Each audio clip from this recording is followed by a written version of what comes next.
Human geography के chapter 6 secondary activity को हम इस वीडियो के अंदर शुरू करने वाले हैं। इस वीडियो को शुरू करने से पहले मैं आपको बता दूं कि चाहे आप CUET की प्रिपरेशन कर रहे हैं या अगर आप बोर्ड के एग्जाम की प्रिपरेशन कर रहे हैं तो ये वीडियो आपके लिए काफ़ी ज़्यादा इन्फॉर्मेटिव होने वाली है, क्योंकि क्लास 12 सेकेंडरी एक्टिविटी को इस वीडियो के अंदर कंप्लीट किया गया है। कोई भी चीज़ को छोड़ा नहीं गया है, हर छोटी से छोटी डिटेलिंग में काफ़ी ज़्यादा ध्यान दिया गया है इस वीडियो के अंदर और काफ़ी ईजी लैंग्वेज का यूज़ किया गया है। इसके साथ ही अगर आपने ह्यूमन ज्योग्राफी के 1 to 5 चैप्टर्स अभी तक नहीं देखे हैं तो आप हमारे ही चैनल में विजिट करके उस वीडियोस को देख सकते हैं। तो पहले आप अगर आप 1 to 5 वीडियोस देख लेंगे फिर आप सेकेंडरी एक्टिविटी में आएंगे तो ये वीडियो आपके लिए काफ़ी ज़्यादा इन्फॉर्मेटिव और बन जाएगी। तो वीडियो को शुरू करते हैं। तो हमने जैसे कि चैप्टर 5 में पढ़ा था कि जो इकोनॉमिक एक्टिविटीज़ होती हैं वो NCERT के अकॉर्डिंग 4 तरीके की हैं, primary, secondary, tertiary and quaternary. और हमने प्राइमरी एक्टिविटी पढ़ लिया था। तो आज का जो चैप्टर है हमारा सेकेंडरी एक्टिविटी पे बेस्ड है। तो सेकेंडरी एक्टिविटी क्या होती है? Secondary activity add value to the natural resources by transforming raw material.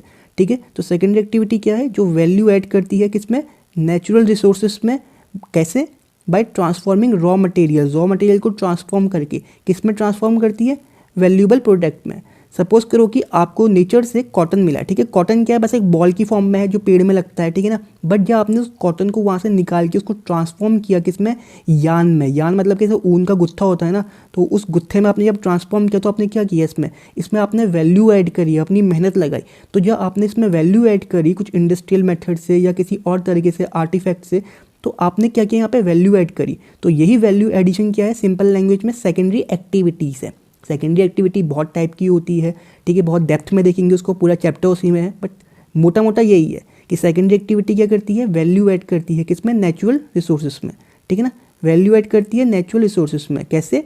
Transform करके रॉ मटेरियल को वैल्यूएबल प्रोडक्ट में।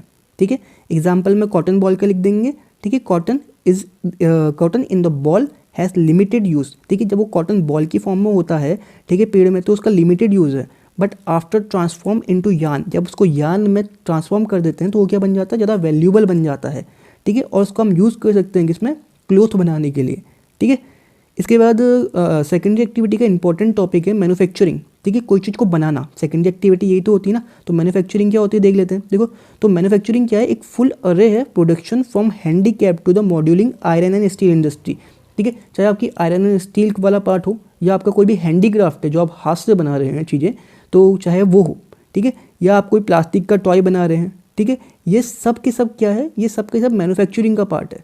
ठीक है ना, ये सब के सब क्या है? मैन्युफैक्चरिंग का पार्ट है। इसके अलावा जो आपके कंप्यूटर्स कंपोनेंट्स होते हैं, जो स्पेस व्हीकल्स होते हैं, ये भी कहाँ बनते हैं? मैन्युफैक्चर होते हैं ना। ये सब भी कंप्यूटर जो कंपोनेंट है ये भी कहीं ना कहीं असेंबल होते होंगे। ठीक है ना, जो स्पेस व्हीकल है वो भी असेंबल होता होगा, वो भी बनता होगा कहीं ना कहीं। ये तो ये सारी चीज़ें क्या है? ये सब मैन्युफैक्चरिंग का पार्ट है। मैन्युफैक्चरिंग सिंपली क्या है? कोई भी चीज़ को प्रोड्यूस करना मैन्युफैक्चरिंग है। ठीक है, तो जितनी भी जो प्रोसेस होती है मैन्युफैक्चरिंग की, इसमें एक कॉमन कैरेक्टरिस्टिक होता है। ठीक है ना, कॉमन कैरेक्टरिस्टिक क्या होता है? वो होता है एप्लीकेशन ऑफ पावर, यानी कि पावर का यूज़ करते हैं, मास प्रोडक्शन करते हैं। ठीक है, अब देखो भाई, ज़्यादा बनाओगे तभी तो सस्ते में बेच पाओगे ना। कोई चीज़ अगर लिमिटेड बनी हुई है तो महंगी होगी, तो मास प्रोडक्शन करना होगा। पावर का यूज़ होता है आजकल, इलेक्ट्रिसिटी या मैन पावर। ठीक है, इसके अलावा specialised labour in a factory. Specialise का मतलब क्या होता है कि एक पर्सन एक काम कर रहा होता है। हर पर्सन के पास अपना स्पेसिफिक गोल होता है जो उसको अचीव करना होता है, और एक स्पेसिफिक फील्ड होता है उसका। ये नहीं कि एक पर्सन सारे काम कर ले रहा है, नहीं नहीं, हर काम को करने के लिए अलग अलग पर्सन है और उन सब की अपनी क्या है? ड्यूटी है। ठीक है, इसके बाद मैन्युफैक्चरिंग में भी done with the modern power and machinery. जो मैन्युफैक्चरिंग है उसको हम मॉडर्न पावर और मशीनरी के साथ भी कर सकते हैं, मतलब करते ही हैं।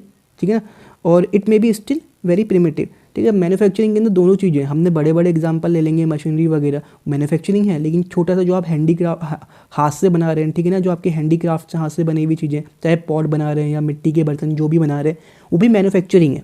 ठीक है, तो इसके बाद नेक्स्ट है, most of the third world countries still manufacture in the literal sense of the term. अब लिटरल सेंस का मतलब है कि ऑब्वियस टर्म जो हम समझ सकते हैं। देखिए, थर्ड वर्ल्ड कंट्रीज़ का नाम आ गया ना, तो थर्ड वर्ल्ड कंट्रीज से ज़्यादा उनके पास पैसा वगैरह नहीं होगा। ठीक है ना, नॉर्मल कंट्रीज़ होगी, तो वहाँ पर जो फैक्ट्रीज वगैरह है ना वो काफ़ी हाईटेक नहीं होगी, नॉर्मल होगी। तो उसकी वजह से हमने यहाँ पे क्या लिखा? Literal sense. ठीक है, most of the third world countries still manufacture in the literal sense. याद रखना, CUET के लिए भी इंपॉर्टेंट है, आ सकता है एग्जाम में कि third world countries manufacture in the, ठीक है, डैश होगा तो उसमें आपको लिटरल सेंस को टिक करना पड़ेगा। ओके, तो इतना समझ में आ गया, तो आगे बढ़ते हैं। इसके बाद characteristics of modern large scale manufacturing. देखिए, आजकल जो मैन्युफैक्चरिंग होती है बहुत बड़ी स्केल में होती है, ज़्यादा प्रोडक्शन होता है, तो उनकी कैरेक्टरिस्टिक्स होती होगी मॉडर्न लार्ज स्केल मैन्युफैक्चरिंग की। जो कैरेक्टरिस्टिक्स है वो देख रहे हैं यहाँ पे। तो पहला जो कैरेक्टरिस्टिक्स है वो है specialisation of skills and method of production. तो ये स्पेशलाइजेशन ऑफ स्किल्स और मेथड ऑफ प्रोडक्शन क्या है ना, देखिए एग्जांपल से समझते हैं।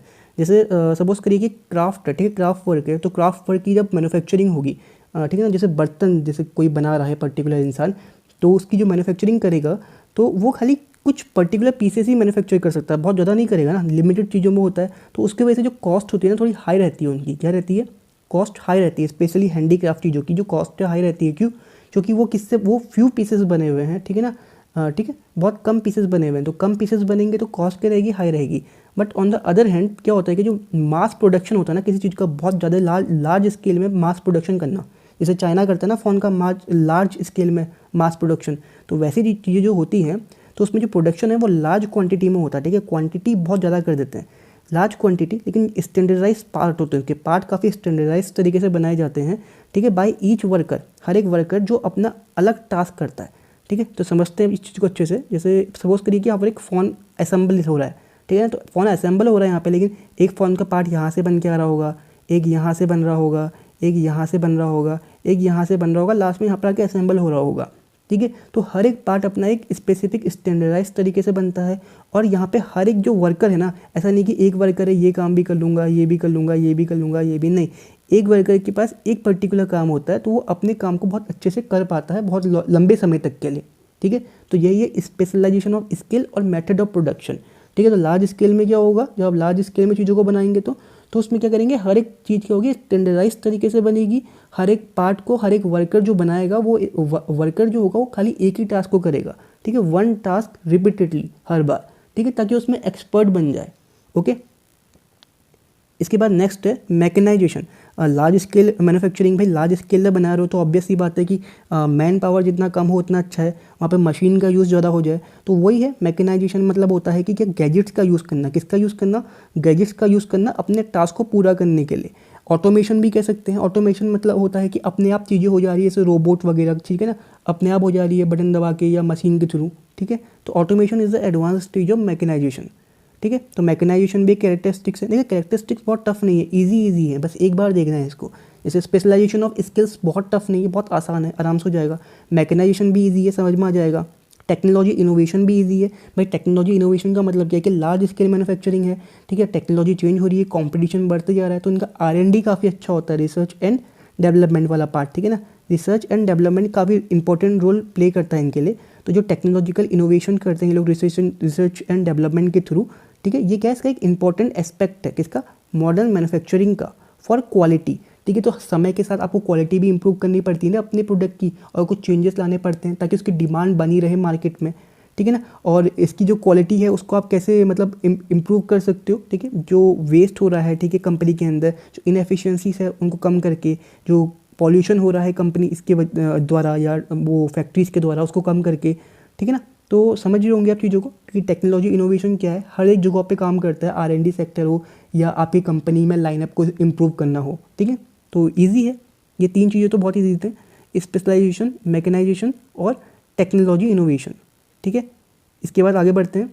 इसके बाद है ऑर्गेनाइजेशन स्ट्रक्चर एंड स्ट्रेटिफिकेशन। देखिए पूरा एक ऑर्गेनाइजेशन स्ट्रक्चर बना होता है इसमें, मतलब कि हर एक पर्सन को अलग अलग काम दिए होते हैं, ठीक है। जैसे आपके पास एक हायर लेवल में ब्यूरोक्रेसी भी होगी, ठीक है ना, आपके पास एक कैपिटल लगाओगे आप यहाँ पे, ठीक है, बहुत अच्छा कैपिटल होगा। इसके अलावा आपके पास वर्कर्स होंगे, ठीक है ना, हर एक वर्कर होगा अलग अलग चीज़ें करने वाला कंपनी के अंदर, चाहे हाई लेवल का हो, लो लेवल का हो, ठीक है। मशीन टेक्नोलॉजी होगी आपके पास, ठीक है ना। तो यहाँ पर क्या पूरा स्ट्रक्चर रेडी है आपके पास, पैसा भी है, लेबर भी है, ठीक है ना, अच्छा लेबर भी है, ठीक है, आपके पास हायर लेवल की ब्यूरोक्रेसी भी है, ठीक है, टेक्नोलॉजी भी है, ठीक है, आपके पास हर एक चीज़ है, ठीक है।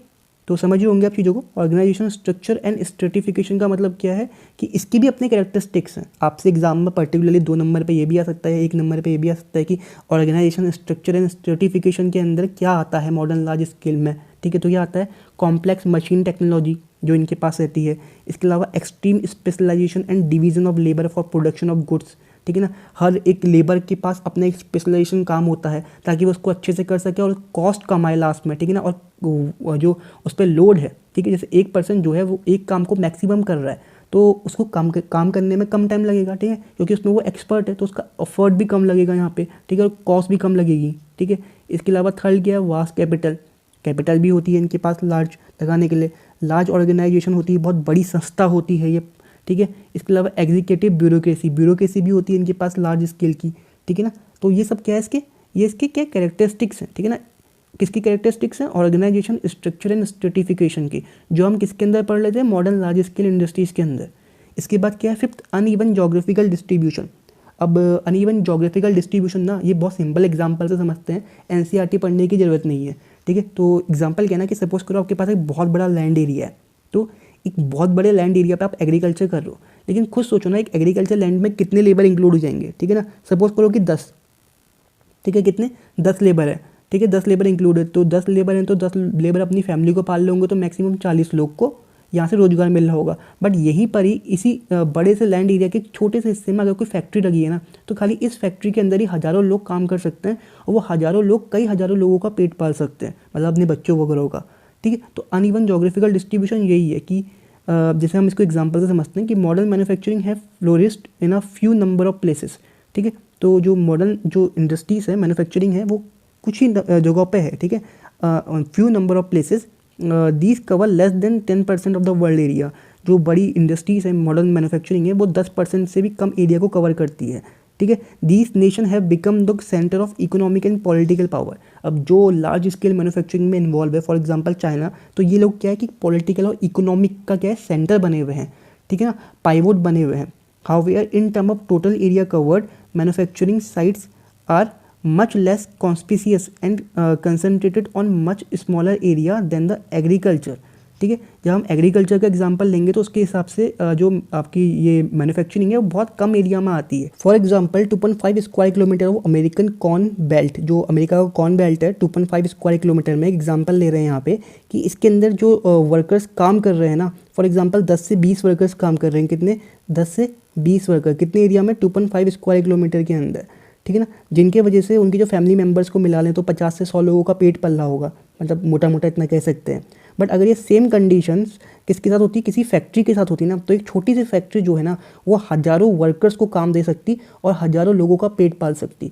समझ रहे हो ना चीज़ों को कि एरिया कम है, ठीक है, इंडस्ट्रीज़ का एरिया कम है, लेकिन रोज़गार ज़्यादा लोगों को दे रही है, ज़्यादा से ज़्यादा लोगों की मदद कर पा रही है। समझ रहे होगे ना कि इंडस्ट्रीज़ की इंपॉर्टेंस भी बता रहा है, स्पेशल कैरेक्टरिस्टिक्स बता रहा है उसका, और क्या किसमें? अनइवन जोग्राफिकल डिस्ट्रीब्यूशन में। तो लिख सकते हैं ना इसको। आई थिंक ईजी है, बहुत ज़्यादा टफ नहीं है आपके लिए, कर लेंगे इसको आप। अब आगे बढ़ते हैं।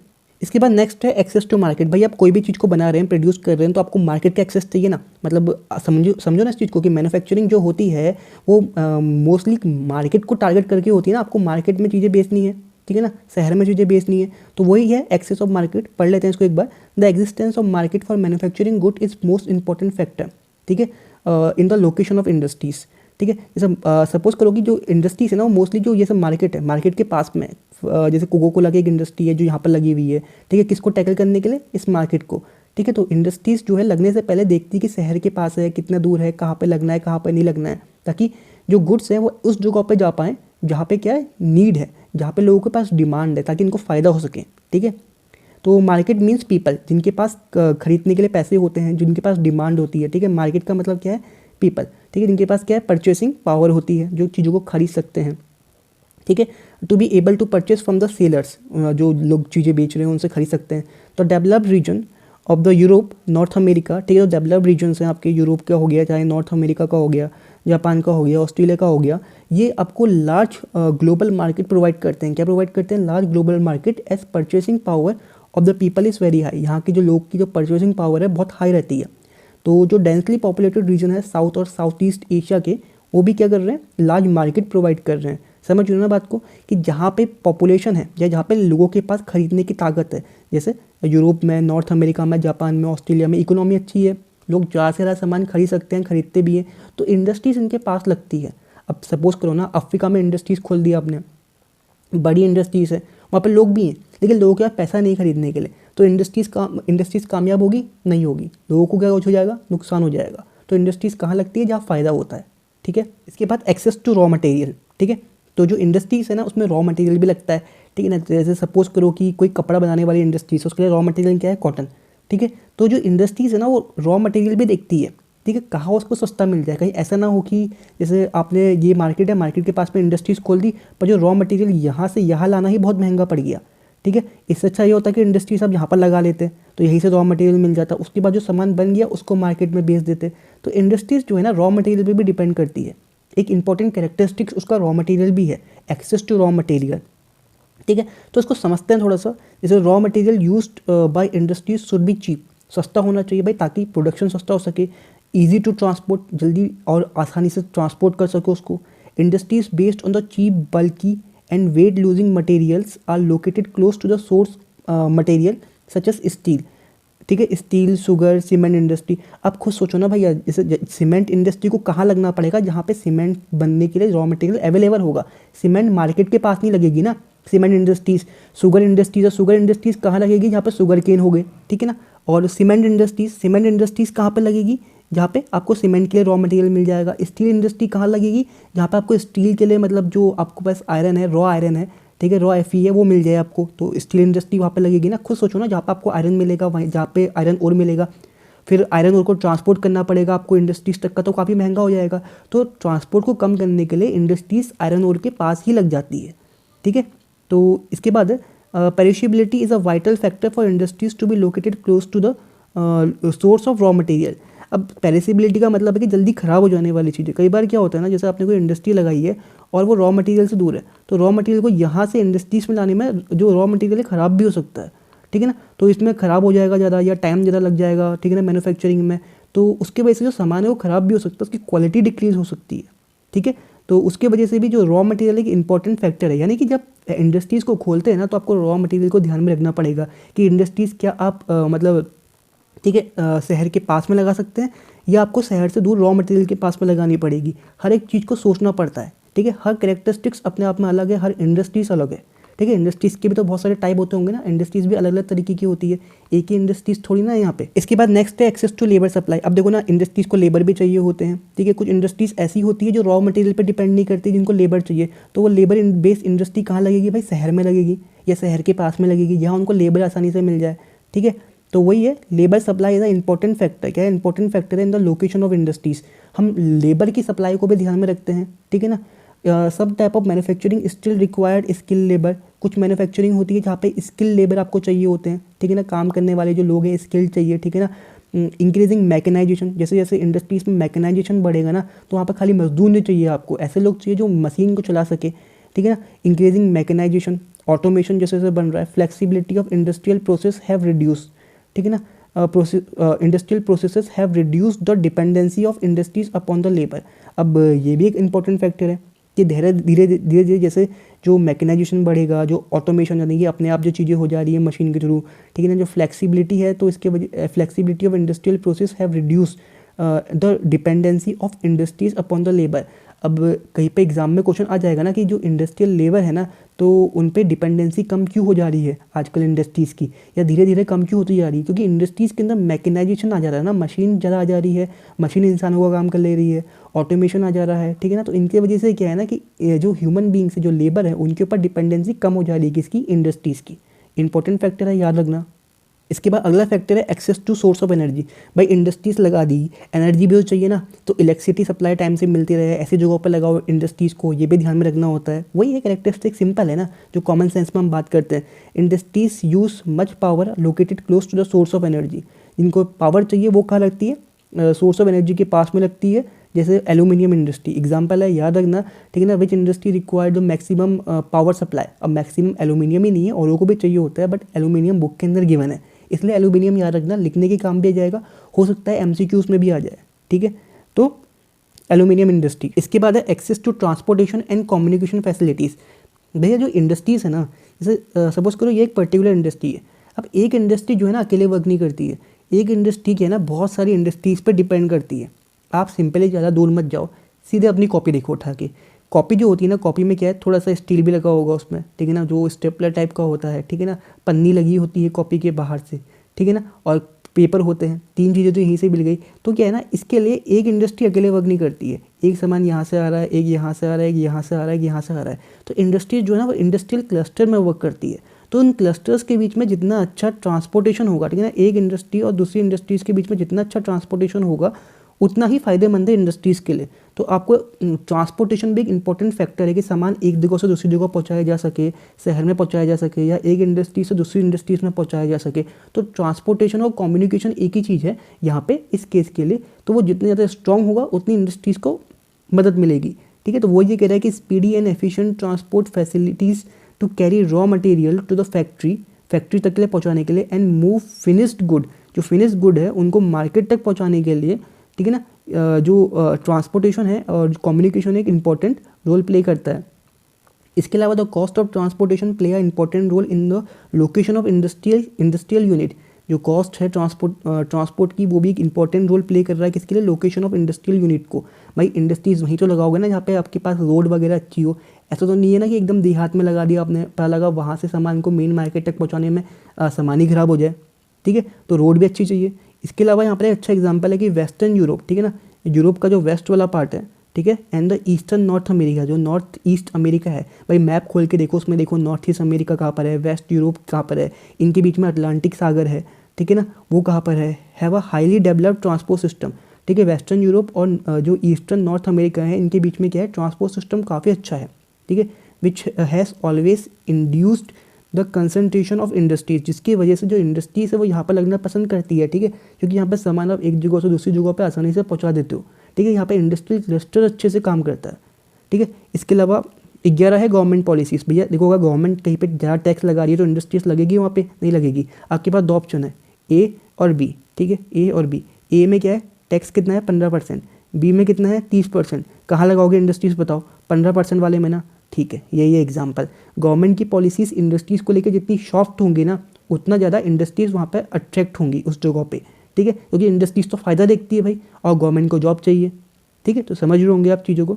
तो government adopt regional policies to promote balance economic development, ठीक है। रीजनल पॉलिसीज़ भी होती है उनकी कि अलग अलग जगहों पे इंडस्ट्रियल क्लस्टर बनाते हैं, इलेक्ट्रिसिटी प्रोवाइड करते हैं, वाटर प्रोवाइड करते हैं, ताकि इंडस्ट्रीज ज़्यादा से ज़्यादा लगे और लोगों को रोजगार मिल सके, ओके। इसके बाद access to agglomeration economy, link between industries, ये भी जरूरी है। जैसे मैंने आपको पहले बताया था कि एक इंडस्ट्री जो है ना कई सारी इंडस्ट्रीज़ पर डिपेंड करती है, तो इनके बीच में लिंक अच्छा होना चाहिए, ठीक है ना। इंडस्ट्रियल क्लस्टर होना चाहिए आपके पास अवेलेबल, ओके। तो many industries benefit from the nearness of a leader industry. एक लीडर इंडस्ट्री होती है जैसे आयरन एंड स्टील, इसके सराउंडिंग बहुत सारी इंडस्ट्रीज होगी, ठीक है। एग्जाम्पल है जैसे leader industry and the other industries, ठीक है। These benefits are termed as agglomeration economy. कोई पूछे कि ये एग्लोमरेशन इकोनॉमी क्या होता है, तो एग्लोमरेशन इकोनॉमी क्या है कि एक लीडर इंडस्ट्री होती है और बाकी अदर इंडस्ट्रीज क्या है, डिपेंड करती है एक दूसरे पे, ठीक है ना। तो यही क्या है आपका एग्लोमरेशन इकोनॉमी है, ठीक है, जमावड़ा इंडस्ट्रीज़ का, समझ गए। इसके बाद एक टर्म आता है यहाँ पे फुटलूस इंडस्ट्री। बहुत इजी है, एग्जाम पर्सपेक्टिव के लिए काफ़ी ज़्यादा इजी है, काफ़ी ज़्यादा जरूरी है, इसको याद रखना, फुटलूस इंडस्ट्रीज़। तो भैया ऐसी इंडस्ट्रीज़ ने जो किसी रॉ मटेरियल पे डिपेंड नहीं है, ठीक है ना। फुटलूस इंडस्ट्री क्या है, जो रॉ मटेरियल, लेबर वगैरह इन सब में जरूर डिपेंड नहीं करती है, मतलब चाहिए होते हैं लेकिन ऐसा नहीं है कि पर्टिकुलरली उनमें फोकस होता है। तो ये इंडस्ट्रीज़ कहीं भी लग सकती है, ठीक है ना, जहाँ इनका मन करे। मतलब कि ये ऐसी इंडस्ट्री है जो रॉ मटेरियल पे डायरेक्टली डिपेंड नहीं कर रही है, लेबर पे नहीं कर रही, कहीं भी लग जाएगी, इसको मिल जाएगा रॉ मटेरियल। फॉर एग्जांपल जो छोटी मोटी इंडस्ट्रीज़ होती है जिसको लोहा वगैरह बनाना है, अब वो लोहे के लिए रॉ मटेरियल के पास तो जाएगी नहीं छोटी इंडस्ट्री से, तो वो क्या करेगी, जो कबाड़ी वाले होते हैं ना उनसे लोहा खरीद लेगी, ठीक है, उनसे लोहा खरीद के क्या करेगी, प्रोडक्शन कर देगी, ओके ना। छोटी मोटी जो कॉपी वगैरह बनाने की वाली फैक्ट्री है वो क्या करेगी, कबाड़ी वालों से अखबार खरीद लेगी, पन्ने खरीद लेगी, कॉपी खरीद लेगी, उससे क्या है रफ कॉपी बना देगी, फिर उसको मार्केट में बेच देगी, समझ रहे हैं। यही क्या है फुटलूस इंडस्ट्रीज़, जो डायरेक्टली डिपेंड नहीं करती है किसी पर्टिकुलर प्लेसेस में, ठीक है, लोकेशन में या लेबर पे या रॉ मटेरियल पे, ओके। तो footloose industries can be located in a wide variety of places, ठीक है, कहीं भी बहुत सारी जगह है जहाँ भी चाहे लोकेट कर सकती है, ठीक है। Are not dependent on any specific raw material, किसी रॉ मटेरियल पे डिपेंडेंट नहीं है। वेट लूजिंग और अदरवाइज, ठीक है, वेट लूजिंग नहीं है ये, ठीक है ना। और मतलब ऐसा नहीं है कि यहाँ से यहाँ पे लग जाएगी तो उसका वेट लूज हो जाएगा या मतलब कि इसको नुकसान हो जाएगा, ऐसा कुछ नहीं होगा, ठीक है। Largely depend on the component part, ठीक है, किस पे डिपेंड करती है, कंपोनेंट पार्ट में डिपेंड करती है, ठीक है, ठीक है। और which can be obtain from anywhere. जैसे मैंने आपको बताया था कि स्क्रैप मेटल जो कबाड़ी से मिला हुआ मेटल है वो इंडस्ट्रीज को कहीं भी मिल जाएगा किसी भी शहर के पास, तो समझ गए होंगे। इसके बाद दे प्रोवाइड स्मॉल क्वांटिटी, बहुत छोटी क्वांटिटी में चीज़ों को प्रोवाइड करते हैं, ठीक है। Employ small number of force, और छोटी सी लेबर फोर्स होती है इनके पास। These are generally not polluting industries, pollution कम करती है। The important factor is their location, ठीक है। जो लोकेशन एक्सेसिबिलिटी है बाय रोड नेटवर्क, ये इंपॉर्टेंट है, ये होना चाहिए बस, ठीक है। बाद है क्लासिफिकेशन ऑफ इंडस्ट्रीज। इंडस्ट्रीज को आप क्लासीफाई कर सकते हैं बेस्ड ऑन, ठीक है, बेस्ड ऑन साइज, मतलब उनके आकार के हिसाब से। जैसे कॉटेज और हाउस होल्ड है पहला एग्जाम्पल, मतलब ये क्या है, छोटी इंडस्ट्रीज है। एग्जाम्पल क्या हो गया इसके, आर्टिफैक्ट, जो मतलब बहुत छोटे स्केल में बनाते हैं, घर ही में बना लेते हैं, या बहुत कम लेबर्स यूज़ होते हैं इसमें, इक्का दुक्का फैमिली के मेम्बर्स ही, ठीक है। इसके बाद दूसरा है स्मॉल स्केल इंडस्ट्रीज़। अब स्मॉल स्केल इंडस्ट्रीज़ क्या होती है, जो ना बहुत ज़्यादा छोटी है ना बहुत ज़्यादा बड़ी है, मीडियम स्केल है, वो आपका स्मॉल स्केल इंडस्ट्रीज़ हो जाता है, ठीक है, जिसमें पावर वगैरह का भी यूज़ कम होता है, लेबर फोर्स कम होती है। फिर लार्ज स्केल इंडस्ट्रीज़ क्या है, जो बहुत बड़ी है, जो बहुत बड़ी क्लस्टर में वर्क कर रही है, ठीक है, एक साथ बहुत सारी चीज़ों को इंक्लूड कर रही है। इसके बाद है नेक्स्ट आपका इनपुट और रॉ मटेरियल पे बेस्ड इंडस्ट्रीज़। अब रॉ मटेरियल के एग्जांपल पहले लेते हैं आप, एग्रो बेस्ड, ठीक है, जो एग्रीकल्चर पे बेस्ड है। अब भैया जो भी इंडस्ट्रीज जिसको एग्रीकल्चर प्रोडक्ट चाहिए, चाहे शुगर केन इंडस्ट्रीज़ को चाहिए, ठीक है ना, एडिबल ऑयल को चाहिए, कॉटन वाली इंडस्ट्रीज़ को चाहिए, ठीक है ना, एग्रीकल्चर से तो आएगा ना प्रोडक्ट इनका, टी, रबर, ठीक है, ये जितनी भी इंडस्ट्रीज़ डिपेंड करती है ना, किस पे डिपेंड करती है, ये एग्रीकल्चर पे। तो ये जो एग्रीकल्चर पे डिपेंड है उनको हम एग्रो बेस्ड बोल देते हैं। जो इंडस्ट्रीज़ मिनरल पे बेस्ड है उनको हम क्या बोल देते हैं, mineral based industry. For example metallic, ठीक है, मेटेलिक भी दो तरीके का होता है, एक हो गया फेरस, ठीक है, आयरन ओर वाला, ठीक है, इसका एग्जांपल क्या है, आयरन एंड स्टील। दूसरा क्या है, नॉन फेरस, जो आयरन नहीं है, ठीक है, इसके एग्जांपल क्या है, कॉपर इंडस्ट्री, एल्यूमिनियम हो गया, जेम्स हो गई, ज्वेलरी हो गई, ये इसके एग्जांपल हैं। इसके अलावा है नॉन मेटेलिक, जो मेटल ही नहीं है, ठीक है, मेटल नहीं है, कौन सी इंडस्ट्री है, मिनरल की, सीमेंट भी मिनरल होता है, पोल्ट्री भी मिनरल होती है, तो ये क्या हो गया, नॉन मेटेलिक। एक बार देखना है, याद हो जाएगा, बहुत ज़्यादा टफ नहीं है, ईजी है, ठीक है, बस एक बार देखना जरूरी है इसको। इसके बाद नेक्स्ट है केमिकल बेस्ड इंडस्ट्री। अब भैया जो पेट्रोकेमिकल, प्लास्टिक, सिंथेटिक फाइबर, ठीक है ना, सॉल्ट, केमिकल, फर्टिलाइजर, ये सब क्या है, केमिकल बेस्ड इंडस्ट्री के पार्ट है, जानते हैं हम लोग, सबके अंदर केमिकल यूज़ हो रहा है, ठीक है ना। इसके बाद फॉरेस्ट, जैसे जिस इंडस्ट्रीज को टिम्बर चाहिए, लैग चाहिए, ठीक है, जो लीसा वगैरह होता है, ठीक है ना, टर्पेंटाइन चाहिए, पेपर चाहिए, ये सब किस पे डिपेंड करते हैं भाई, पेपर बनाने के लिए फॉरेस्ट पे चाहिए ना, डिपेंड करते हैं ना, पेड़ वगैरह पे। तो ये क्या हो गया, फॉरेस्ट बेस्ड इंडस्ट्रीज़, ठीक है। इसके बाद एनिमल बेस्ड इंडस्ट्री, भैया जिनको लेदर चाहिए, वूल चाहिए, भाई लेदर वूल कहाँ से लाओगे भाई, एनिमल से लाओगे, तो कौन सी इंडस्ट्रीज़ हो गई, एनिमल बेस्ड। तो ये जो इंडस्ट्रीज है किसी रॉ मटेरियल पे डिपेंड कर रही है ना, तो इसलिए इनको क्या बोल देते हैं, इनपुट या रॉ मटेरियल बेस्ड इंडस्ट्री। इसके बाद आउटपुट या प्रोडक्ट बेस्ड इंडस्ट्री। तो भैया आउटपुट या प्रोडक्ट बेस्ड इंडस्ट्री दो तरीके की है, पहला आपका बेसिक, ठीक है, जो बेसिक आउटपुट, जैसे कि आयरन एंड स्टील, भैया आयरन एंड स्टील को हम बेसिक इंडस्ट्री भी बोलते हैं। क्यों बोलते हैं, क्योंकि आयरन एंड स्टील क्या है ना, हर चीज़ का बेस्ड है, ऑलमोस्ट जितनी भी चीज़ें हैं ना जो प्रोडक्शन में आती है, चाहे प्रोडक्शन के लिए भी जो यूज़ होने वाली मशीनरी है, किससे बनी होती है, आयरन एंड स्टील। तो आयरन एंड स्टील हर जगह यूज़ होता है, तो इसीलिए इसको हम बेसिक इंडस्ट्री भी बोलते हैं, ठीक है। बेसिक का अच्छा एग्जाम्पल है, याद नहीं करना पड़ेगा ज़्यादा, याद नाम में ही ये है, नाम सुनते ही याद कर लोगे, ठीक है। इसके बाद आउटपुट का दूसरा एग्जाम्पल है, आउटपुट या प्रोडक्ट का कंज्यूमर गुड। अब कंज्यूमर गुड क्या होते हैं भाई, बहुत तरीके के होते हैं, जैसे बिस्कुट, यानी कि खाना वाना जो आपको मिलता है कहाँ से, दुकान से, आमतौर में जैसे बिस्कुट, नमकीन वगैरह, ठीक है। दूसरा क्या हो गया, टेक्सटाइल, ठीक है ना, टेक्सटाइल आप जानते हैं क्या होता है, देखिए कपड़ा वगैरह, ये क्या है, डायरेक्टली कंज्यूमर के लिए जा रहा है, ऐसा नहीं फैक्ट्री वगैरह के लिए। जो ये बेसिक है ना, जो बेसिक आयरन एंड स्टील है, ये इंडस्ट्रीज़ के लिए भी जा सकता है, ठीक है ना। Iron and steel also can be use for the other industry, directly consumer के लिए ही जाए, जरूरी नहीं है, ठीक है। इसके बाद दूसरा एग्जाम्पल क्या था कंज्यूमर का, पहला बिस्कुट था, दूसरा टेक्सटाइल था, ओके। इसके बाद दूसरा एग्जाम्पल क्या था कंज्यूमर का, पहला था बिस्कुट, दूसरा था आपका टेक्सटाइल, तीसरा था क्या, vehicles, example car, scooter, cycle etcetera, ठीक है ना, जो कार वगैरह, व्हीकल वगैरह, ये तीनों क्या हो गए, ये एग्जाम्पल है इसके कंज्यूमर गुड के लिए, जो डायरेक्टली कंज्यूमर के लिए जा रहा है, ओके। इसके बाद ओनरशिप बेस्ड, भाई ओनरशिप तीन तरीके की होती है, पब्लिक सेक्टर का मतलब होता है गवर्नमेंट सेक्टर, ठीक है, जो चीज़ गवर्नमेंट बनाती है, गवर्नमेंट जिसमें इन्वॉल्व है, गवर्नमेंट सेक्टर हो गया, यानी कि पब्लिक सेक्टर हो गया, ठीक है। दूसरा क्या है, प्राइवेट सेक्टर, जो इंडिविजुअल पर्सन या इंडिविजुअल कंपनी ओन कर रही है, प्राइवेट सेक्टर। इसके बाद जॉइंट सेक्टर क्या है, भैया आप पब्लिक सेक्टर और प्राइवेट सेक्टर साथ में आ गए किसी प्रोजेक्ट में लेके, तो ये क्या हो गया, जॉइंट प्रोजेक्ट, जॉइंट सेक्टर, ठीक है, जिसमें पब्लिक प्लस प्राइवेट दोनों साथ में वर्क कर रहे हैं, ओके। तो यही है आपका क्लासिफिकेशन ऑफ इंडस्ट्रीज, होप कि समझ गए होंगे, ठीक है। एक बार देखना है इसको, एक बार अच्छे से देख लोगे और तो याद हो जाएगा। इसके बाद आगे बढ़ते हैं। इसके बाद नेक्स्ट है क्लासिफिकेशन ऑफ मैन्युफैक्चरिंग इंडस्ट्रीज़। भाई मैन्युफैक्चरिंग इंडस्ट्रीज़ को हम क्लासीफाई भी कर सकते हैं बहुत सारे तरीके से।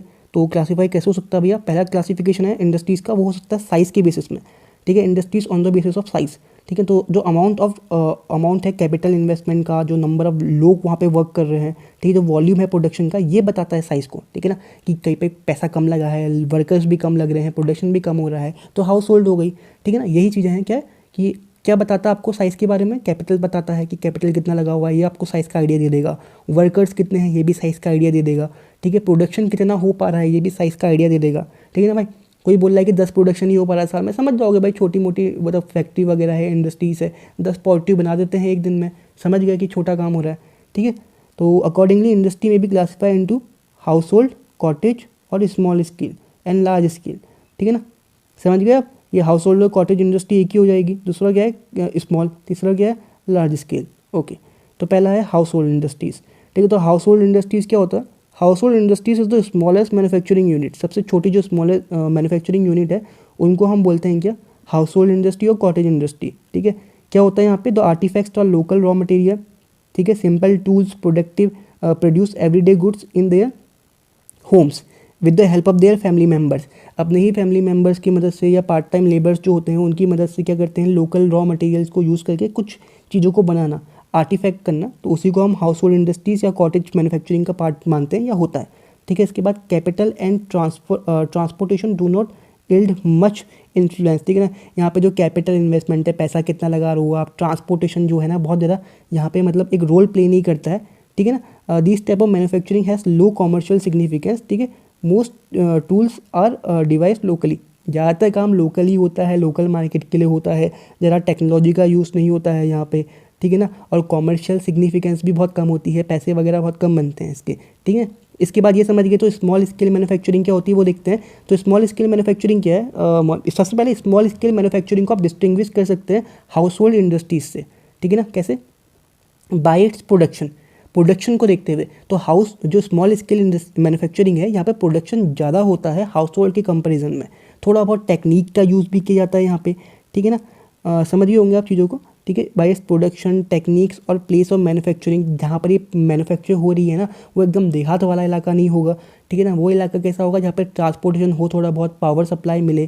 ठीक है ना, इसके बाद ये जो मैन्युफैक्चरिंग होती है यहाँ पर mostly raw material local use हो जाता है। ठीक है ना, और सिंपल पावर ड्राइवन मशीन्स होती है जो सिंपली ज़्यादा पावर ना ले, लेकिन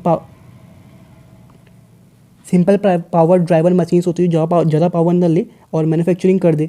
ठीक है ना, सेमी स्किल लेबर है, जैसे आपको बहुत हाई टेक लेबर्स नहीं चाहिए, जो सेमी स्किल वर्कर्स हैं जो थोड़ा बहुत काम कर ले, थोड़ा बहुत मशीन चलाना जानते हो। ठीक है, तो वो लोग इसमें काम करते हैं। It provide employment and rises local purchase power. ये क्या करते हैं कि लोकल परचेस पावर है आपकी, जो लोकल मार्केट के लिए बनते हैं, जो लोकल परचेस पावर है लोगों के पास, उसको ध्यान में रखते हुए बनाई जाती है। ठीक है, जैसे मैंने आगे हम रफ कॉपी बना रहे हैं, तो रफ कॉपी के लिए हम किसका यूज़ करेंगे? कबाड़ी से रॉ मटेरियल ले लेंगे। ठीक है, पेपर वगैरह ले लेंगे और उसके बाद कॉपी वगैरह बना देंगे रफ कॉपी, और लोकल मार्केट में ही जो नीड है उसको पूरा करने के लिए बेच देंगे। ठीक है, तो जो कंट्रीज़ हैं जैसे इंडिया, चाइना, इंडोनेशिया, ब्राज़ील, ठीक है, have develop labour intensive small scale manufacturing to provide employment to their population. तो जो अभी डेवलपिंग कंट्रीज़ है जैसे इंडिया हो गई, चाइना, इंडोनेशिया, ब्राज़ील, यहाँ पे इस तरीके की जो मैन्युफैक्चरिंग है बहुत ज़्यादा हो जाती है, ताकि अपने लोगों को क्या दे सके? रोजगार दे सके, छोटे स्केल में भी। ओके, होके समझ गए होंगे, आगे बढ़ते हैं। इसके बाद है लार्ज स्केल मैन्युफैक्चरिंग। ठीक है, लार्ज स्केल मैन्युफैक्चरिंग क्या होती है भाई? नाम में ये बता रहा है वो कि लार्ज मार्केट को टैकल कर रही है। ठीक है, बहुत सारे रॉ मटेरियल यूज़ कर रही होगी, ये एनर्जी ज़्यादा लग रही होगी, स्पेशलाइज्ड वर्कर ज़्यादा होते होंगे, एडवांस टेक्नोलॉजी का यूज़ करते होंगे ये लोग। ठीक है ना, असेंबलिंग लाइन बहुत बड़ी होगी इनकी। ठीक है ना, मास प्रोडक्शन होता होगा इनके वहाँ पे, बहुत ज़्यादा कैपिटल लगा होगा। ठीक है ना, लार्ज कैपिटल यहाँ पे लगा हुआ होगा। तो ठीक है ना, यही है लार्ज स्केल इंडस्ट्रीज मैन्युफैक्चरिंग। ठीक है ना, इसके बाद इस तरीके की जो मैन्युफैक्चरिंग है ये 200 साल पहले आई थी। ठीक है ना, यूनाइटेड किंगडम में। कहाँ आई थी? यूनाइटेड किंगडम में। इसके अलावा नॉर्थ ईस्ट USA और यूरोप में बाद में ये फैली।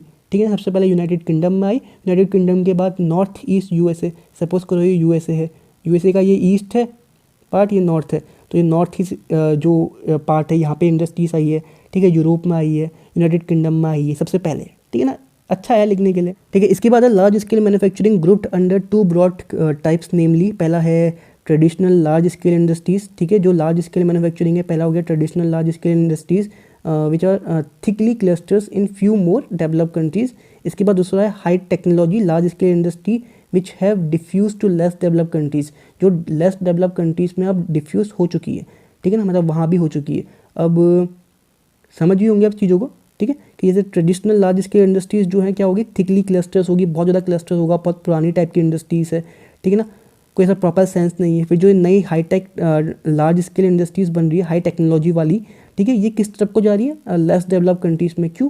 क्योंकि अब जो डेवलप कंट्रीज़ है ना वो मैन्युफैक्चरिंग से बाहर आ रही है, वो मैन्युफैक्चरिंग कम कर रही है, और जो मैन्युफैक्चरिंग है वो शिफ्ट कर रही है कहाँ? लेस डेवलप कंट्रीज़ में, ठीक है ना।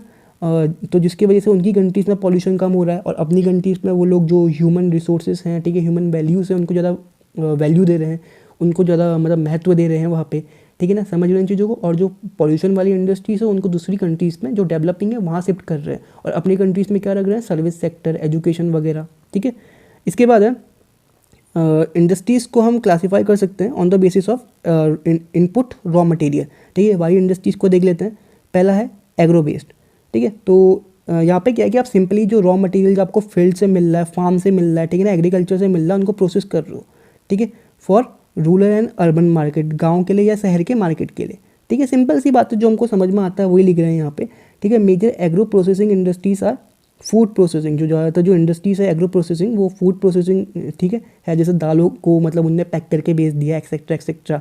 शुगर्स है, पिकल्स है, ठीक है ना, फ्रूट्स है, जूस है, बेवरेजेस हैं, ठीक है ना, spices, oil, fats, textile, rubber etcetera. ये सब क्या एग्जांपल्स हैं। एग्जांपल्स की कमी नहीं है आपके पास, एनसीईआरटी से बाहर के भी जो मन में आए लिख सकते हैं आप, जो सही हो मतलब, ओके। तो इसके बाद जो नेक्स्ट है वो आपका फूड प्रोसेसिंग है। यहाँ पे फूड प्रोसेसिंग में कुछ एग्जांपल्स याद कर लेना। जैसे फूड प्रोसेसिंग क्या है भाई? वही है ना जो जो एग्रीकल्चर से आपको चीज़ें मिल रही है उनको आप प्रोसेस कर रहे हो। इसके अंदर एग्जांपल है कैनिंग का, प्रोड्यूसिंग क्रीम वगैरह। फ्रूट प्रोसेसिंग यहाँ पर हो जाती है, ठीक है। कॉन्फेक्शनरीज जो होती हैं, ठीक है, ये सब क्या एग्जांपल है। इसके अंदर क्या करते हैं आप? प्रिजर्विंग टेक्निक का यूज़ करते हैं, जैसे कोई रेफ्रिजरेटर वगैरह, ठीक है, उसमें चीज़ें डाल देते हैं, साल भर सही रहेंगी वो, फिर बेच दो जब जिनको चाहिए उनको, ठीक है ना। ड्राइंग का यूज़ कर तो ड्राई कर लेते हो, फिर बेच देते हो, फर्मेंट कर लेते हो, पिकलिंग कर लेते हो, ठीक है। ये सब क्या इसके एग्जाम्पल हैं अच्छे वाले कि इनके थ्रू ये चीज़ करी जाती है, ठीक है ना। एंशियंट टाइम में थोड़ा सा मुश्किल होता था, बट आज के समय में जो प्रिजर्विंग जो स्किल्स आ गई है हमारे पास, जो टेक्निक आ गई है, उनके वजह से फूड प्रोसेसिंग काफ़ी अच्छा बिजनेस बन चुका है आज के समय में, ओके। तो इसके बाद दूसरी टाइप की इंडस्ट्री है मिनरल बेस्ड इंडस्ट्री। भाई मिनरल बेस्ड इंडस्ट्री हम लोग जानते हैं कौन सी होंगी? जो रॉ मटेरियल पर डिपेंड कर रही है, ठीक है। Some industries depend on the ferrous minerals, ठीक है ना। फेरस मिनरल पे कौन सी इंडस्ट्रीज डिपेंड करती है? जिनको फेरस चाहिए, जैसे iron and steel industries. Some use non ferrous. Non ferrous मतलब कि जो जहाँ पे आयरन का यूज़ नहीं किया जाता है, ठीक है ना, नॉन मेटेलिक है लेकिन आयरन का यूज़ नहीं किया जाता है, सच एस एल्यूमिनियम, कॉपर, ठीक है ना, एक्सेट्रा एक्सेट्रा, ठीक है। And many industries uses non metallic mineral. बहुत सारी इंडस्ट्रीज जो है नॉन मेटेलिक मिनरल का यूज़ करती हैं, जैसे कि सीमेंट और पोल्ट्री इंडस्ट्रीज, ओके। मतलब यहाँ पे मेटल का यूज़ नहीं किया जाता। इसके बाद तीसरी टाइप की है केमिकल बेस्ड इंडस्ट्रीज़, ठीक है। केमिकल बेस्ड में एग्जांपल ले सकते हैं आप मिनरल ऑयल का, पेट्रोलियम, ठीक है, यहाँ पे यूज़ किया जाता है। Petrol chemical industries, synthetic fibre, plastic etcetera, ये सब क्या है केमिकल बेस्ड इंडस्ट्री पे। केमिकल में वही सब तो होंगे ना, आप समझ सकते हैं नाम से। जैसे यहाँ पे मिनरल ऑयल हो गया, पेट्रोलियम वगैरह, सिंथेटिक फाइबर, प्लास्टिक एक्सेट्रा, किसके एग्जांपल है? सब केमिकल के। प्लास्टिक भी केमिकल से ही बनता है, हाँ, ओके। इसके बाद है forest based raw material using industries. जो इंडस्ट्रीज़ फॉरेस्ट पे डिपेंड करती है, ठीक है ना, जिनको फॉरेस्ट की चीज़ें चाहिए। जैसे यहाँ पे जो चीज़ें आपको मेजरली और माइनरली जो प्रोडक्ट हैं which are used as raw material, जो पेड़ों से मिल रहे हैं, जो फॉरेस्ट से मिल रहे हैं, वही यहाँ पे यूज़ हो रहे हैं। जैसे कि timber for furniture industries. Timber कहाँ यूज़ होता है? फर्नीचर बनाने के लिए। वुड हो गया, बम्बू हो गया, ग्रासेस फॉर पेपर इंडस्ट्रीज़ के लिए, ठीक है। लैक फॉर लैक इंडस्ट्रीज़, वही एग्जांपल है भैया। जो आपको इंडस्ट्रीज़ डिपेंड करती है फॉरेस्ट पे, वो किसकी हो गई? वो हो गई forest based raw material industries, okay. इसके बाद नेक्स्ट है एनिमल बेस्ड इंडस्ट्रीज़। क्या हो गई? Leather for leather industries. भैया लेदर चाहिए आपको, ठीक है, कहाँ से लोगे? लेदर इंडस्ट्रीज़ के लिए लेदर कहाँ से लोगे? एनिमल से लोगे। वूल चाहिए आपको, कहाँ से लोगे भाई? वुलन टेक्सटाइल कहाँ से लोगे? या आप लोगे कहाँ से? एनिमल से लोगे, ठीक है। तो ये एग्जाम्पल किसके हो गए? एनिमल बेस्ड इंडस्ट्रीज़ के। होप कि आप इसको समझ गए हो। सिंपली कुछ नहीं है, जो चीज़ रॉ मटेरियल पे डिपेंड करती है उनके नाम लिख देने हैं, और इजी है। मैक्सिमम चीज़ें हमने सब सुनी होती है, बस एक बार पढ़ना है इसको, ओके। इसके बाद नेक्स्ट है industries based on the output product, ठीक है। सबसे पहले है बेसिक इंडस्ट्री, ठीक है ना। तो बेसिक इंडस्ट्री क्या है? एग्जांपल हमने आयरन एंड स्टील का लिया है यहाँ पे। किसका? आयरन एंड स्टील का। तो आयरन एंड स्टील क्या है ना कि मैक्सिमम हर जगह यूज़ होता है, तो इसी वजह से ये क्या है?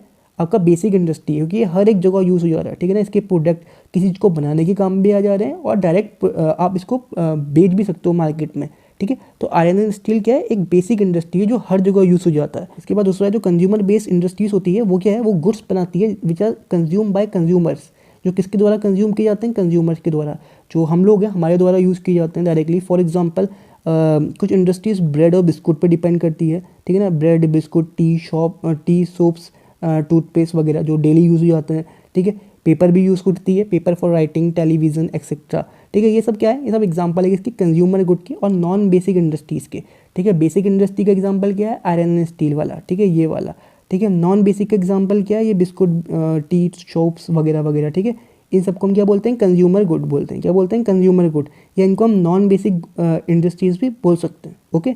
इसके बाद है industries based on the ownership. भाई हमने पीछे भी पढ़ा हुआ है, सेम चीज़ें हैं, ठीक है। पहला क्या है, public sector industries. Public sector industries क्या है, जिसको ओन करती है या मैनेज करती है कौन, गवर्नमेंट, ठीक है। Maximum number there were number of public sector undertaking, PSUs बोलते हैं उसको, पब्लिक सेक्टर अंडरटेकिंग, जो गवर्नमेंट का पार्ट है। अब यहाँ पर एक चीज़ बोली गई कि सोशलिस्ट कंट्री, ठीक है, यहाँ पे सोशलिज्म की गवर्नमेंट होती है। Socialist country have many state own industries, ज़्यादातर उनके पास जो इंडस्ट्रीज़ होती है उसको स्टेट गवर्नमेंट या गवर्नमेंट जो होती है वो ओन करती है। प्राइवेटाइजेशन बहुत कम होता है।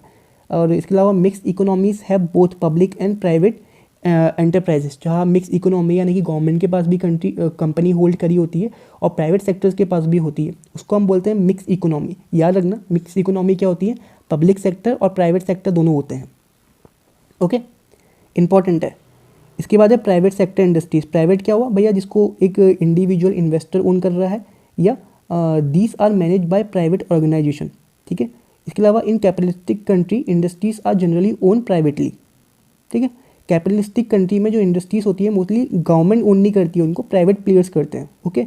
इसके बाद थर्ड है जॉइंट सेक्टर इंडस्ट्रीज। तो भैया जॉइंट सेक्टर इंडस्ट्रीज क्या होगी, जॉइंट सेक्टर इंडस्ट्रीज होंगी जहाँ पे public plus private, PNP model होगा, ठीक है। क्या होगा, पब्लिक प्लस प्राइवेट वाला मॉडल होगा, ठीक है। इंडस्ट्रीज समटाइम द प्राइवेट और public sector together stabilise and manage the industries. कई बार क्या होता है कि ये दोनों साथ में मिल जाते हैं और इस तरीके की इंडस्ट्री को स्टेबलाइज कर देते हैं, जिसको हम बोलते हैं जॉइंट सेक्टर इंडस्ट्रीज, ओके। तो भैया इसके बाद होता है ट्रेडिशनल लार्ज स्केल इंडस्ट्रीज। तो जैसे कि नाम बता रहा है कि ट्रेडिशनल लार्ज स्केल इंडस्ट्रीज क्या होती होंगी। भैया ट्रेडिशनल लार्ज स्केल इंडस्ट्रीज का मतलब क्या होगा कि जो पुराने तरीके से काम कर रही है, जहाँ पे पॉल्यूशन ज़्यादा हो रहा है, जहाँ पे मॉडर्नाइजेशन बहुत कम है, जहाँ पॉल्यूशन वगैरह ज़्यादा हो रहा होगा, यही इसका एक मेजर एग्जांपल है ट्रेडिशनल लार्ज स्केल इंडस्ट्रीज़ का। इसको देख लेते हैं एक बार अच्छे से कि these industries based on heavy industries, ठीक है। हैवी इंडस्ट्रीज़ होती है एक तरीके की, और often located near the coal field, coal field के पास हो जाती थी पहले। और मतलब वही इसका एग्जांपल है, कोल फील्ड मतलब कि जहाँ पे कोयला मिल जाए, जहाँ पे एनर्जी का सोर्स मिल जाए, ठीक है ना। And engage in the metal smelting, पहले की जो बात कर रहे हैं तो पहले किस पे बेस हो जाती थी traditional large scale industries, metal smelting में, ठीक है ना। हैवी इंजीनियरिंग का यूज़ होता था यहाँ पे, ठीक है। केमिकल मैन्युफैक्चरिंग, टेक्सटाइल प्रोडक्शन, ये इसके एग्जांपल्स हैं कुछ एक तरीके के, ठीक है ना। Heavy engineering, chemical manufacturing, textile production. अब these industries are now known as smog stack industries. Smog stack क्यों बोलते हैं, पॉल्यूशन ज़्यादा होता है इस वजह से। इसके बाद traditional industries region can be recognise by, जो ट्रेडिशनल इंडस्ट्रियल रीजन है इनको आप रिकॉग्नाइज कर सकते हो कैसे, इनके बारे में बता सकते हो कैसे। कुछ स्पेशल कैरेक्टरिस्टिक्स होंगे इनके, उनके जरिए, जैसा कि पहला है high production of employment in manufacturing industries, ठीक है ना। हाई पोर्शन ऑफ एम्प्लॉयमेंट, ठीक है ना, यहाँ पर एम्प्लॉयमेंट ज़्यादा मिलता है, ठीक है, इन इंडस्ट्रीज़ में, ठीक है। इसके बाद हाई डेंसली हाउसिंग होगी, ठीक है। हाउसिंग कैसी होगी, डेंसली, जैसे कि इंडस्ट्रीज लग गई इसके सराउंडिंग हाउसिंग बहुत ज़्यादा डेंसली लोकेटेड हो जाएगी। ऑफ्टन ऑफ इन्फीरियर टाइप, बहुत कम, मतलब क्या बोलते हैं उसको, बहुत बेकार लेवल की या पुअर सर्विसेज यहाँ पे मिलेगी आपको। अनअट्रैक्टिव इन्वायरमेंट होगा, for example pollution, waste heaps etcetera बहुत ज़्यादा होगा, कहीं से नाली बह रही है एक्सेट्रा एक्सेट्रा, मतलब प्रॉपर डिस्पोजेबल नहीं है वहाँ पे, ठीक है ना। तो ये क्या हो गया, एग्जाम्पल हो गया इसका। इसके बाद जो क्या है ना, नेक्स्ट की जो प्रॉब्लम ऑफ अनएम्प्लॉयमेंट हो जाएगा, या इमिग्रेशन हो जाएगा, या derelict land area cost by the closure of factories because of the world wide fall in demand. जब वर्ल्ड वाइड डिमांड कम हो जाएगी तो यहाँ पर जो अनएम्प्लॉयमेंट है बहुत ज़्यादा बढ़ जाएगा, जो इमिग्रेशन है यहाँ से बहुत ज़्यादा होने लग जाएगा। ये क्या एक पहचान है ट्रेडिशनल लार्ज स्केल इंडस्ट्रीज़ की, ठीक है ना। दो इसके कैरेक्टरिस्टिक्स हो जाएंगे यहाँ पे, ठीक है। इसके अलावा थोड़ा बहुत इसके बारे में इन्फॉर्मेशन जो थोड़ा सा इंपॉर्टेंट है, एक बार समझ लोगे बेसिक कॉन्सेप्ट क्या इसका, ट्रेडिशनल लार्ज स्केल इंडस्ट्रीज़ का। पॉल्यूशन करती होगी, ठीक है ना, कोल के पास में होती होगी, ठीक है ना। केमिकल मैन्युफैक्चरिंग, टेक्सटाइल प्रोडक्शन, ये इसके एग्जांपल्स हैं कुछ, ठीक है ना। हैवी इंजीनियरिंग का यूज़ होता होगा यहाँ पे, ठीक है ना। इन चीज़ों को समझ जाओगे तो लिखना आसान हो जाएगा। इसके अलावा कुछ नहीं है इसमें, इतना ही था, ओके। आगे बढ़ते हैं। इसके बाद है कोलफील्ड जो रीजन है जर्मनी का, उसके बारे में देख लेते हैं। देखिए थोड़ा सा इंपॉर्टेंट है, एक बात को समझना है बेसिकली कि पहले जो पॉल्यूशन था वो जो डेवलपिंग कंट्रीज जो आज के समय में कर रही है वो नहीं करती थी, जो डेवलप कंट्रीज है वो करती थी, ठीक है ना। कैसे करती होंगी, कैसे वो शिफ्ट भी होंगी अपनी पॉल्यूशन वाली इंडस्ट्रीज से, ठीक है ना, उसको समझेंगे इसके अंदर। तो जो एग्जांपल है यहाँ पर, एक रीजन है जर्मनी का, बहुत ही फेमस रीजन है, तो पहले क्या था ना, यहाँ पे जो प्रोडक्शन था बहुत ज़्यादा हो जाता था, मेजर इंडस्ट्रीज़ यहाँ पर बहुत ज़्यादा लगती थी। तो जो रूर रीजन है ये क्या था, एक समय पे मेजर इंडस्ट्रियल रीजन था यूरोप के लिए। किसके लिए? यूरोप के लिए मेजर इंडस्ट्रियल रीजन था लॉन्ग टाइम तक के लिए, ठीक है। यहाँ पे जो कोल है, coal and iron and steel form on the basic of the economy, ठीक है। कोल और आयरन एंड स्टील यहाँ पर फॉर्म होता था, ठीक है। Demand but as the demand of coal decline and industries started sinking. But कुछ समय बाद क्या होने लगा, जो कोल की डिमांडें कम होने लगी, जिसके वजह से जो इंडस्ट्रीज है वो भी श्रिंक करने लगी। तो इसके बाद even after the iron ore were exhausted, ठीक है ना, एक समय बाद जब आयरन ओर यहाँ से ख़त्म हो गया था तो इंडस्ट्री रिमेंड, फिर भी इंडस्ट्री रही यहाँ पे। सोचो इस चीज़ को, ठीक है ना। आयरन एस और आयरन कोल हो गया, आयरन एंड स्टील पे इंडस्ट्री डिपेंड करती थी, लेकिन आयरन ओर के ख़त्म होने के बाद भी इंडस्ट्री यहाँ पर रही कुछ समय बाद। कैसे? क्योंकि आयरन ओर को ये बाहर से इम्पोर्ट कर लेते थे, ठीक है ना। समझ लो, कच्चा आयरन बाहर से मंगा लिया, अपने वहाँ क्या कर लिया, उसको प्रोसेस कर लिया, ठीक है ना, पानी के थ्रू मंगा लिया, ठीक है। इसके बाद the Ruhr region is responsible for the 80% of the Germany total steel production. Germany का जो 80% स्टील था वो कहाँ होता था? रूर रीजन में ही होता था, ठीक है। Changes in industrial structure have led to the decay of some areas, ठीक है, and there are problem of industrial waste and pollution, ठीक है। यहाँ पर जो इंडस्ट्रियल स्ट्रक्चर जिस तरीके से स्टेबलाइज होने लगा था, तो इसके वजह से यहाँ पे कुछ प्रॉब्लम आने लगी, वेस्ट की, पॉल्यूशन की, जो पहले आती थी ना इंडस्ट्रीज़ की, वही वाली। ये जर्मनी की बात कर रहे हैं।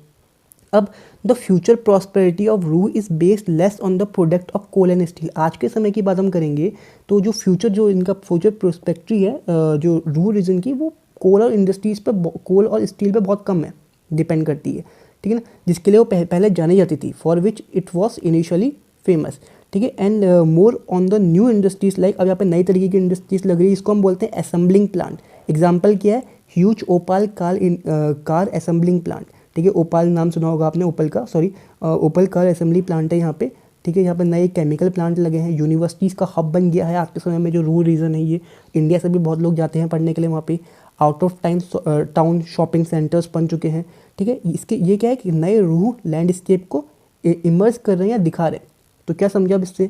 पहले समय में रूह रीजन में क्या होता था, इंडस्ट्रीज़ बहुत ज़्यादा थी, कोल और आयरन स्टील बहुत ज़्यादा था। समय के साथ क्या हुआ, कोल और आयरन स्टील में डिमांड कम होने लगी, तो इनने फिर भी ये जिंदा रहेगा कैसे?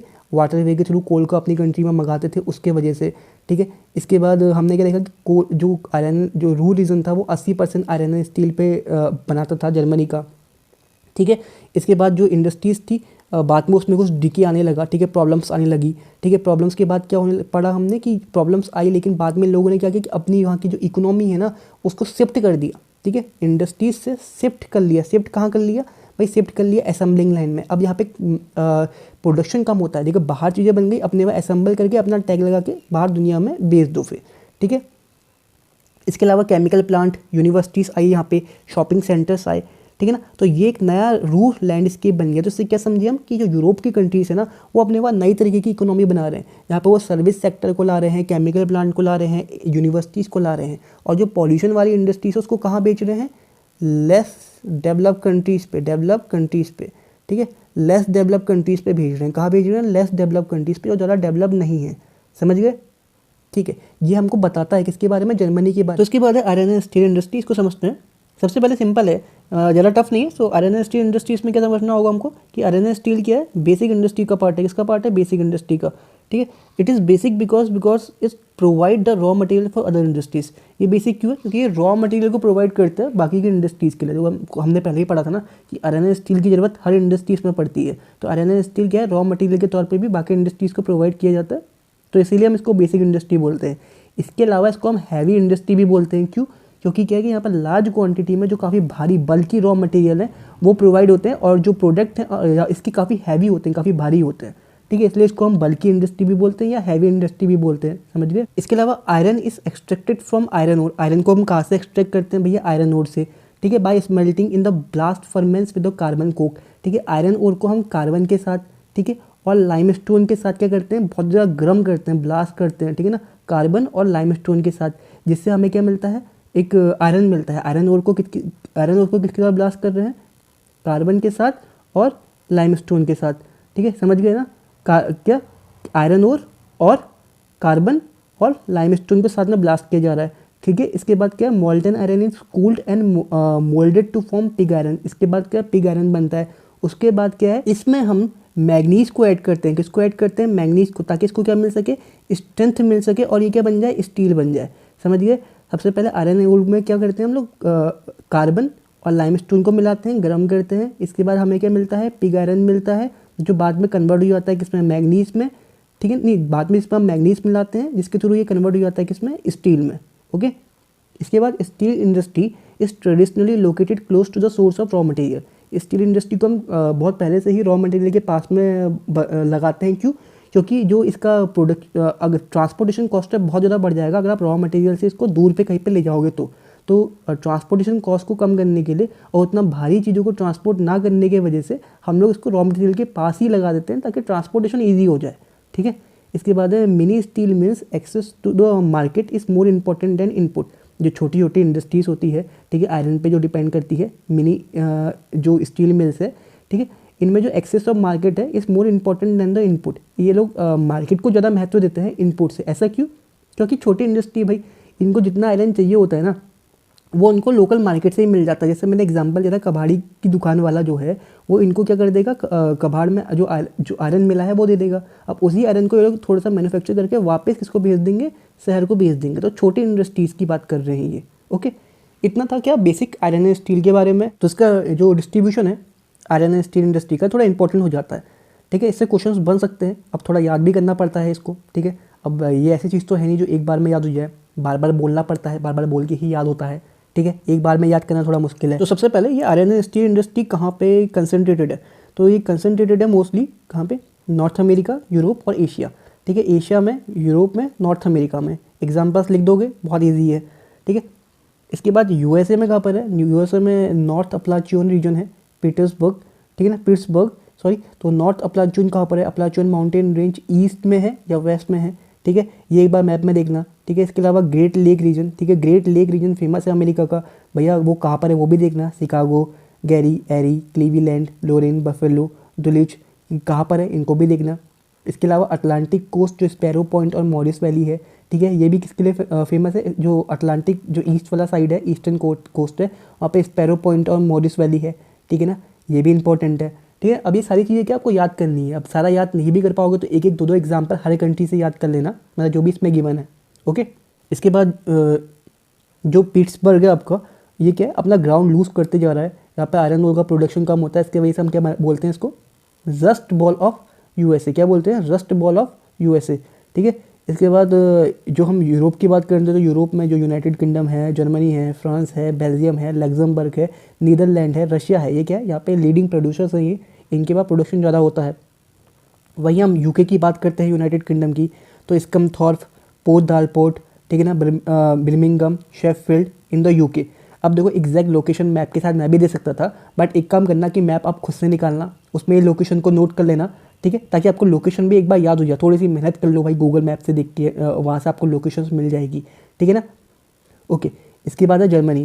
ठीक है, तो जर्मनी के अंदर दुइसबर्ग, डॉर्टमुंड, डसेल्डॉर्फ, एसन, ये क्या है, ये जर्मनी के अंदर आती है। ठीक है, जगह तो ये क्या है, ये किसके लिए फेमस है? ये फेमस है आयरन ओर के लिए। ठीक है ना, एक एक एग्जाम्पल तो मिनिमम हर जगह से याद कर लेना, इतने डीप क्वेश्चंस नहीं आएंगे यहाँ से लोकेशन से। ठीक है, बस एक एक एग्जाम्पल तो याद होना चाहिए। ठीक है, क्योंकि लिखने में काम आ जाएगा ना, एग्जाम में 5 नंबर का क्वेश्चन आ गया है तो आपको लिखने के लिए चाहिए ना चीज़ें, तो यहीं से लिखोगे वो। इसके बाद फ्रांस के अंदर ली क्रूसोइट, सेंट एटेनी, ये क्या है, फ्रांस के अंदर है। इसके अलावा रशिया की बात करेंगे, रशिया में मॉस्को हो गया, सेंट पीटर्सबर्ग, लिप्स्क, तुला, ये क्या है, एग्जाम्पल है आपके रशिया के अंदर जो आयरन एंड स्टील के सेंटर्स है उनका। इसके अलावा यूक्रेन आजकल फेमस है, क्रीवाई रॉक, डोनेस्क। ठीक है ना, आजकल बहुत नाम सुन रहे होंगे, तो यूक्रेन का भी याद कर लेना। ये एक एग्जाम्पल तो याद कर लेना, डोनेस्क, ये बहुत फेमस हो रखा है आजकल। ठीक है, ऐसा ना हो कि कभी ज़िंदगी में नाम भी ना सुनाओ इनका। एक एक नाम तो भाई हर कंट्री से याद कर ही लेना, जितने भी गिवन है यहाँ पे।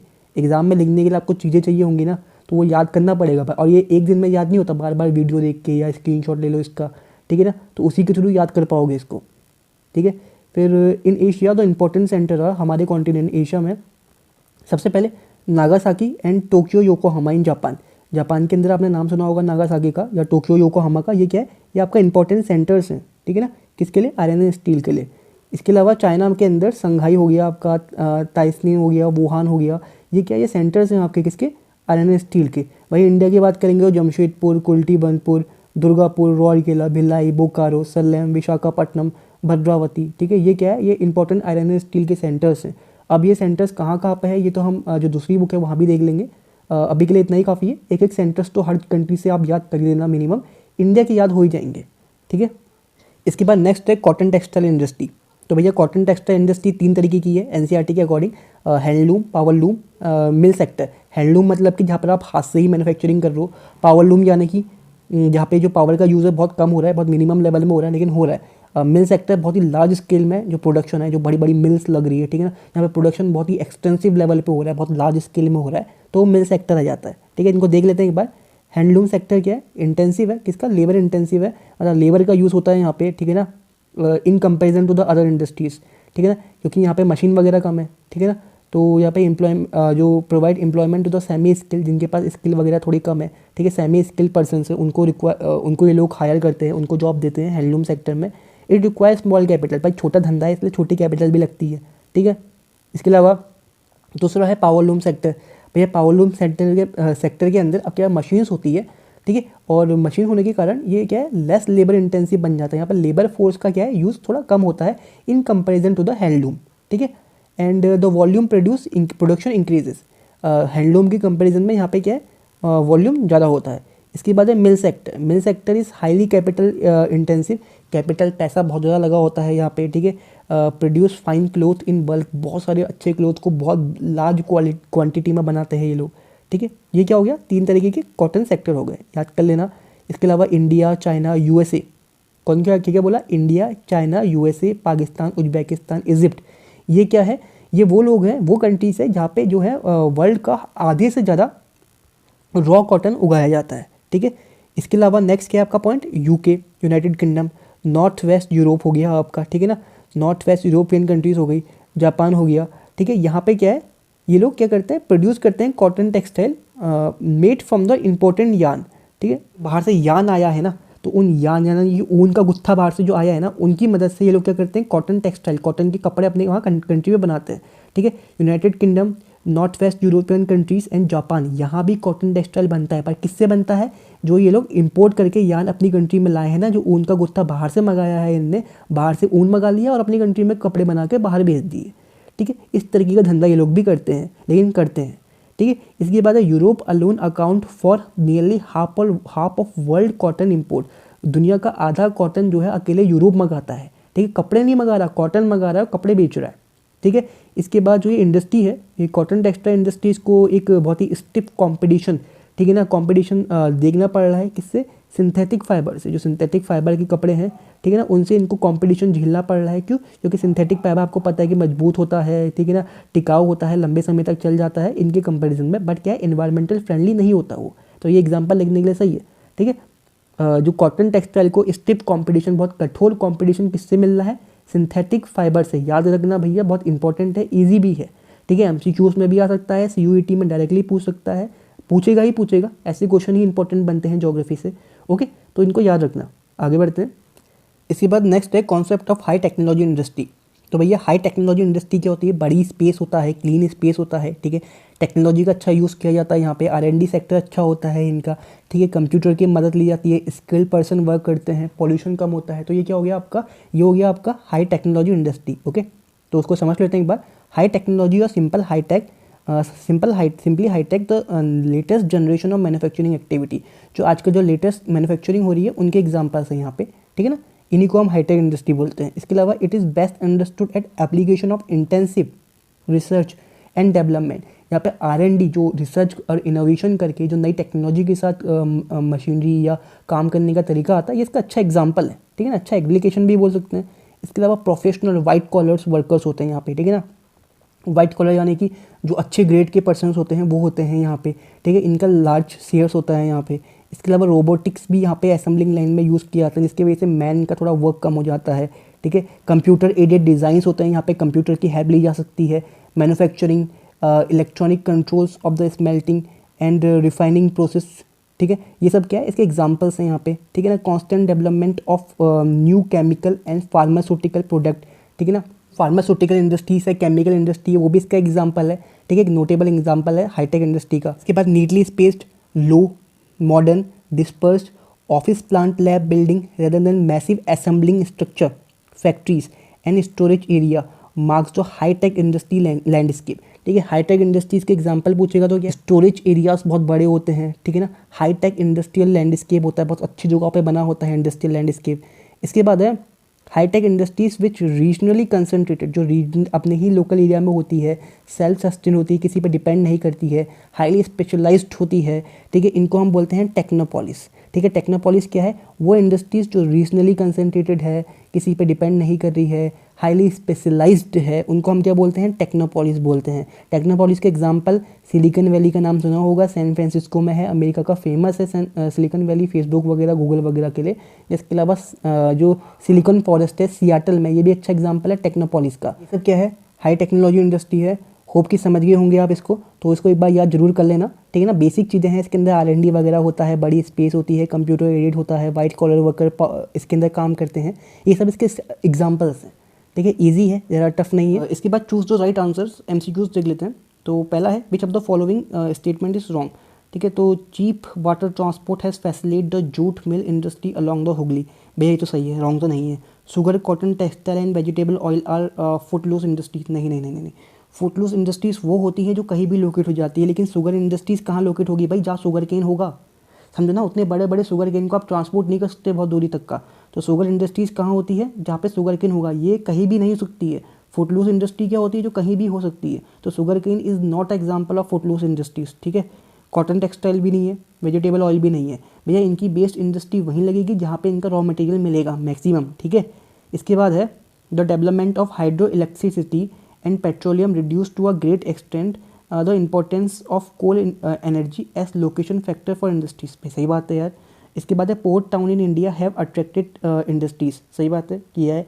तो इसका आंसर क्या हो जाएगा, इसका आंसर हो जाएगा बी वाला। ठीक है, बी वाला क्या है, गलत है। नेक्स्ट है in which of the following type of economy are the factors of production owned individually. Factor of production जो है वो इंडिविजुअली ओन्ड किए जाते हैं, इंडिविजुअली यानी कि एक पर्सन ओन करता है, तो क्या हो गया, कैपिटलिस्टिक, समझ गए। ठीक है, सोशलिस्टिक में गवर्नमेंट ओन करता है, एक पर्सन नहीं करता, मिक्स में दोनों करते हैं, तो कैपिटलिस्टिक आंसर हो गया। इसके बाद है which of the following type of industry produces raw material for other industries. ठीक है, रॉ मटेरियल बनाती है अदर इंडस्ट्रीज़ के लिए, कौन सी इंडस्ट्री है वो, तो वो है आपकी बेसिक इंडस्ट्री, हमने पढ़ा था आयरन स्टील इंडस्ट्री, ये क्या है, बाकी इंडस्ट्रीज़ के लिए रॉ मटेरियल को तैयार करती है। ओके, इसके बाद विच of the following pair is correctly match. ठीक है, तो भैया देखो सबसे पहले यहाँ पे डी में ऑप्शन दिख गया हमको, आयरन स्टील पिट्सबर्ग, तो ये ऑप्शन तो हमने पढ़ा था ना कुछ समय पहले, तो यही ऑप्शन सही है आपका, iron steel industry Pittsburgh. Okay, कहाँ, अमेरिका के अंदर।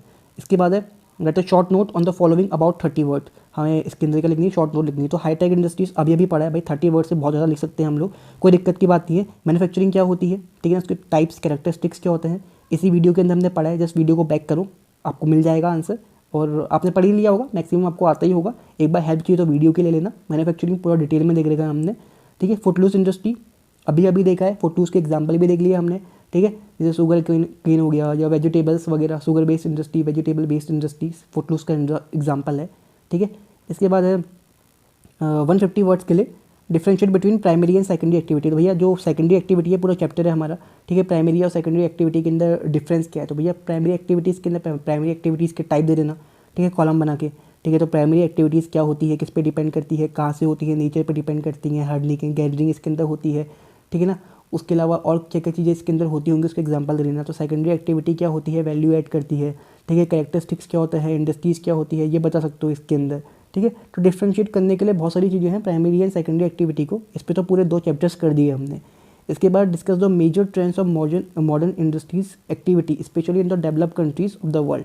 भैया develop countries modern industries activities कैसे होती है वहाँ पे, भाई अभी हमने मॉडर्न जो इंडस्ट्रीज़ है उनको देखा है, ठीक है ना, कैरेक्टरिस्टिक्स पढ़े हैं, उनके बारे में हर एक चीज़ को डिटेल में पढ़ा हुआ है।